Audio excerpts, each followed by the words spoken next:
दोस्तों, आप सभी का स्वागत है हमारे चैनल स्टोरी नाइट में। दोस्तों, आप लोगों ने पिशाच मतलब वैम्पायर्स के बारे में सुना ही होगा कि कैसे वे लोग आम इंसान से पिशाच रूप धारण कर लेते हैं। आज इसी से जुड़ी एक कहानी आप सुनने वाले हैं।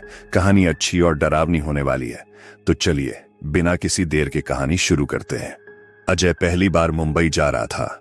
घर वाले ट्रेन तक छोड़ने आए थे। ट्रेन की सीटी के बजने के साथ जब अपने दूर जाने लगे, तब आंखों में छिपी करुणा, स्नेह, लगाव आंसुओं के रूप में बाहर आने लगा। अजय ने किसी तरह अपने आंसुओं को पोंछा, हाथ हिलाकर बाय किया और तब तक उन्हें देखता रहा जब तक वे आंखों से ओझल न हो गए। अजय अपने गांव मानिकपुर से मुंबई जा रहा है। उसको एक गवर्नमेंट कॉलेज में ग्रेजुएशन की पढ़ाई पढ़ने का मौका मिला था। अजय पढ़ाई में होशियार तो था ही, साथ ही पढ़ने के अलावा खेल कूद में भी अव्वल था। आंखों में विभिन्न प्रकार के सपनों को समेटे 14 घंटे बाद मुंबई की धरती पर अजय ने कदम रखा। उसे इस बात की कितनी खुशी थी, इसका बयान शब्दों में करना मुश्किल था। अजय को मुंबई अपने सपनों से भी ज्यादा सुंदर और भव्य लग रहा था। चारों तरफ बड़ी बड़ी इमारतों को देखकर बार बार उन्हें देखने का मन कर रहा था, पर इससे भी ज्यादा जरूरी कोई कार्य था। अजय फौरन अपने कॉलेज पहुंचा, फीस और डॉक्यूमेंट जमा कर एडमिशन ले लिया। अब बारी थी हॉस्टल का कमरा मिलने की, पर हॉस्टल का कमरा डीन की अनुमति के बाद ही मिल सकता है और वे आज आए नहीं थे। अजय ने मनाने की पूरी कोशिश की। यहां उसका कोई रिलेटिव नहीं रहता, वह एक दिन का गुजारा कहां और कैसे करेगा। पर कॉलेज विभाग ने अजय की एक बात न सुनी और जाने को कह दिया। मरता क्या न करता। अजय कॉलेज के बाहर आकर एक पेड़ के नीचे बैठ गया। बहुत सोचने के बाद इस नतीजे पर पहुंचा कि आज की रात वो रेलवे स्टेशन के वेटिंग कंपार्टमेंट में बिता लेगा और कल उसे हॉस्टल का रूम मिल जाएगा। ऐसा फैसला कर रेलवे स्टेशन जाने को उठा ही था कि उसका फोन बज उठा। फोन पर नाम पढ़कर उसे बड़ी खुशी हुई। कॉल घर से था। कॉल पर पिताजी थे। उनको पूरा किस्सा सुना दिया। माँ ने पिताजी से फोन छुड़ा लिया। माँ ने खाने पीने के बारे में पूछा तो छोटे भाई बहनों ने मुंबई कैसा ये पूछा। सभी सवालों के जवाब देते देते अजय की आंखें भर आई और माँ से कह बैठा कि उसे बहुत याद आ रही है। आप सभी की। माँ ने तुरंत ही घर आने को कह दिया, पर पिताजी ने डपट के कह दिया कि इतनी दूर हो गए हो तो कुछ बन के आओ। अपने माँ और बाप का नाम रोशन करो, बस तुम्हारा यही एक काम बचा है। इतने में उसकी बहन बोल पड़ी, भैया एक काम और भी है। मुझको परी जैसी एक भाभी चाहिए। मैंने देखा है टीवी पर मुंबई में बहुत खूबसूरत लड़कियां रहती हैं। इससे पहले बहन कुछ बोल पाती, पिताजी ने डपट कर उसे शांत किया और अजय को याद दिलाया कि वो अपना पूरा ध्यान पढ़ाई पर रखे। इतना कहकर पिताजी ने फोन रख दिया। धीरे से आंसू पोंछकर मोबाइल जेब में रख लिया और रेलवे स्टेशन जाने के लिए ऑटो खोजने लगा कि तभी किसी ने पीछे से आकर उसके कंधे पे हाथ रख दिया। अजय ने पलटकर पीछे देखा। उसी के उम्र का एक अनजान शख्स उसको देख रहा था। बात उसी शख्स ने शुरू की। उसने बताया कि उसका नाम हर्षित है और वो सीनियर है और उसने अजय की सारी बातें सुन ली हैं और अब वो चाहता है कि अजय आज की एक रात उसके साथ बिताए उसके रूम पर। पहले तो अजय ने मना किया, पर हर्षित के जोर देने पर खुद को रोक नहीं पाया और न चाहते हुए भी उसके रूम पर जाने को तैयार हो गया। दोनों ने ऑटो पकड़ी और कुछ ही मिनटों में अपने गंतव्य स्थान पर पहुंच गए। हर्षित ने किराया दिया और आगे बढ़कर अजय को अपने पीछे आने को कहा। 3 मंजिला इस मकान में सबसे ऊपरी मंजिल पर बने इकलौते कमरे के सामने हर्षित खड़ा हुआ। अजय ने ध्यान से चारों तरफ देखना शुरू किया। कमरे के सामने खुला हुआ छत, कमरे के बगल से सीढ़ी बनी हुई है जो कमरे के ऊपर बने एक और छत पर ले जाती है। इतनी देर में हर्षित ने दरवाजे पर लगे ताले को खोल लिया और दरवाजा खोलकर अजय को अंदर बुलाने लगा। कमरा वैसा ही था जैसा एक नॉर्मल स्टूडेंट का होता है। अजय धीरे से चारपाई पर बैठा। उसकी नजर पूरे कमरे का मुआयना करने लगी। हर्षित ने अजय को आराम करने के लिए कहा। चारपाई पे लेटते ही उसे नींद आने लगी। रात को 9 बजे हर्षित ने अजय को जगाया। अजय ने जब अपनी आंखें खोली तो देखा हर्षित उसके लिए बाहर से खाना ले आया है। खाना खाते वक्त हर्षित ने राज खोला। हर्षित ने अजय को बताया कि वो चाहता है कि अजय उसके साथ रहे। वो अकेले रहते रहते थक गया है, उसे एक मित्र, एक साथी की तलाश है। अजय ने सोचा कि मना कर दे, पर पता नहीं क्यों न चाहते हुए भी मना नहीं कर पाया। हर्षित बहुत खुश हुआ और उसने वादा किया कि यहां उसे कोई प्रॉब्लम नहीं होगी, बल्कि यहां उसे अपने हॉस्टल से ज्यादा मजा आएगा। वैसे भी अगले 1-2 दिन में दोनों लोग गोवा चलेंगे।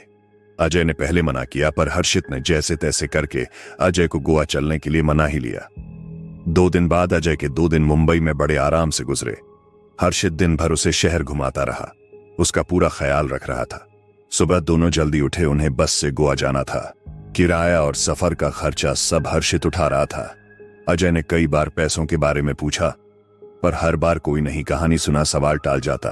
उसके मुताबिक वो कई दिनों बाद नया दोस्त बना पाया है, इसलिए ये सब कर रहा है। अजय और हर्षित बस में बैठकर गोवा के लिए निकल लिए। गोवा पहुंचने में 4-6 घंटे का सफर हो जाता है आराम से। बस के खराब होने की वजह से टाइम ज्यादा लग गया और करीब 9 घंटे लग गए पहुंचने में। तकरीबन शाम ही हो गई थी। दोनों एक दोस्त हरीश के रूम पर रात भर रुकने का प्लान था और अगली सुबह घूमने का, पर दोस्त उन्हें रात के 9 बजे एक पब में ले गया। पब में कुछ ही समय बीते होंगे कि पब के मालिक पाब्लो ने हरीश को बुला लिया। हरीश थोड़ी देर में दोनों के पास आया और अपने साथ चलने को कहा। तीनों दोस्त कुछ ही देर में पब के ऊपरी मंजिल पे बने एक कमरे के अंदर पहुंचे, जहां करीब 4 कपल डांस कर रहे थे और उनके सामने बैठा पाब्लो हरीश को देखते ही खुश हो जाता है। उसे इशारे से अपने पास बुलाता है। पाब्लो के इशारे पे हरीश अपने दोनों दोस्तों के साथ उसके सामने खड़ा हो जाता है, झुककर सलाम करता है और लड़खड़ाते हुए कहता है, हुजूर, ये रहे मुर्गे, अब मेरे भाई को छोड़ दीजिए। मुर्गे शब्द सुनते ही अजय और हर्षित दोनों के कान खड़े हो गए। उन्हें कुछ समझ ही नहीं आ रहा था कि ये सब हो क्या रहा है। पाब्लो ने ऊपर से नीचे तक हर्षित और अजय को देखा और हल्की हम की आवाज निकाली। अपने एक गार्ड को इशारा किया। पाब्लो के पीछे से एक गार्ड आया। उसने दोनों हर्षित और अभय के हाथ पैर बांधकर एक कुर्सी पर बैठा दिया। पाब्लो अपनी कुर्सी से उठा, हर्षित के कान के पास आकर धीरे से कहा, मैं जानता हूं वो तुम ही हो जिसने मेरे घर में चोरी की है। मुझे मेरा सामान वापस चाहिए। कौन सा सामान? हर्षित ने दबी हुई आवाज में कहा। पाब्लो ने न सुनते ही एक गहरी सांस ली। तुरंत ही नाचते हुए कपल की ओर मुखातिब हुआ और खुशी खुशी अंदाज में कहा, डिनर शुरू किया जाए। पाब्लो के ऐसा कहते ही कपल्स ही एक दूसरे पे टूट पड़े। किसी कपल में लड़का तो किसी कपल में लड़की के अचानक से 2 बड़े दांत निकल आए। उन्होंने अपने पार्टनर के गर्दन पर काट लिया और गर्दन से बह रहे खून को पीने लगे। वे खून तक ही नहीं रुके, अपने पार्टनर के मरने के बाद उसका मांस भी खाने लगे। हर्षित ने यह सब देखा तो उनके तोते उड़ गए। उन्हें समझ ही नहीं आ रहा था कि उन्होंने क्या देख लिया है। अभय ने हर्षित को समझाया कि ये पिशाच हो सकते हैं, वैसे ही बड़े नाखून, बड़े दांत और वैसा ही वहशीपन जैसा उसने बचपन में किस्से कहानियों में सुना था। कमरे में हो रही चीड़ फाड़ को देख के पाब्लो को बहुत खुशी हुई। उसने भी अपने दांत बाहर निकाले और अपना चेहरा हर्षित के पास ले आया और उससे कहा, अब बताओ कहां है मेरा सामान? रमेश के पास, उसी ने हमसे वो वीडियो कैसेट ले लिया था। हर्षित ने एक सांस में सब कह दिया। कहां मिलेगा रमेश? सेंट मारिया रोड पर बाएं से 3रा मकान, 2रा मंजिल, रोड के तरफ का कमरा। हर्षित अब पहले से ज्यादा डरा हुआ था। पाब्लो ने गार्ड्स को उस पते पर जाने को कहा। हरीश ने एक बार फिर अपने भाई को छोड़ने की बात की, पर यह बात सुनकर पाब्लो ने एक तीखी मुस्कान बिखेरी और हरीश को एक गार्ड के साथ एक कमरे में जाने को कहा। उस कमरे में जाते ही कुछ ही क्षणों में हरीश की चीखें सुनाई देने लगीं। इस पर पाब्लो बोला, आखिरकार हरीश को अपना भाई मिल ही गया। आधे घंटे के अंतराल के बाद पाब्लो के आदमी सीडी लेके आए, पर रमेश उन्हें नहीं मिला।